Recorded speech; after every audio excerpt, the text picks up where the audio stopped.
কি তুই আমার গায়ে হাত তুলি কাল ভরা ঘাট করে নিবুছ দাঁড়া আমি আমার মাকে ডাকছি। হ্যাঁ যা যা যা যাকে ইচ্ছা ডেকে নেয় তো 14 উঠ টিকিট ডেকে নেয়গা আমি ভয় খাই না।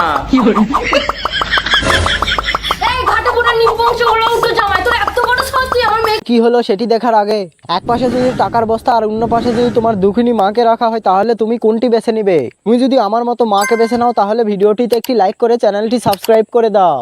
আর তুমি যদি টাকাকে বেছে নাও তাহলে কিছুই করার দরকার নেই। চোর মানে শিগগিরই বেরিয়ে আয়। জানিস না আমার লোক কোনো দোষ নেই তাও আমাকে বিনা দোষে মারলো। আচ্ছা ঠিক আছে তুই চুপ কর না ও আসুক না দেখ না ওর ধান ভেঙে আমি রেখে দেবো।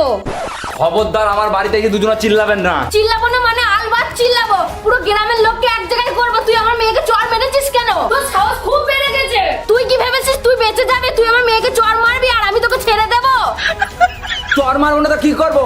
আপনার মেয়ে আমার কি বলি জানেন? আপনার মেয়ে আমাকে বলেছে আমি নাকি বিয়ের আগে অন্য মেয়ে নিয়ে পালিয়ে গেছিলাম। হ্যাঁ ঠিকই তো বলেছে পালিয়ে গিয়ে। কি হলো সেটি দেখার আগে এক পাশে যদি টাকার বস্তা আর অন্য পাশে যদি তোমার দুঃখিনী মাকে রাখা হয় তাহলে তুমি কোনটি বেছে নিবে? তুমি যদি আমার মতো মাকে বেছে নাও তাহলে ভিডিওটিতে একটি লাইক করে চ্যানেলটি সাবস্ক্রাইব করে দাও।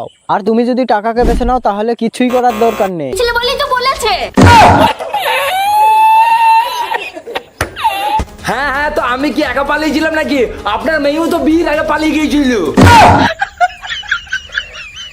আপনি কি ভেবেছেন? না আমি কিছু জানি না। আমি যখন আপনাদের গ্রামে গিয়েছিলাম আমাকে গ্রামের লোকে সব বলেছে। শুধু আপনার মেয়েই নয় বিয়ের পর তো আপনিও পালিয়ে গিয়েছিলেন। নিজেরা পালিয়ে পালিয়ে বেড়াচ্ছে আর আমাকে এই যে জ্ঞান দিতে বেরিয়ে যান আমার দিকে। আরে বাবা তুমি আমার পুরনো কথা কেন শুধু শুধু তুলছো? যা আবার হয়ে গেছে এবার ছাড়ো ছাড়ো। হ্যাঁ এবার নিজের ওপরেই যেত। এবার ছাড়ো ছাড়ো যে অত সব।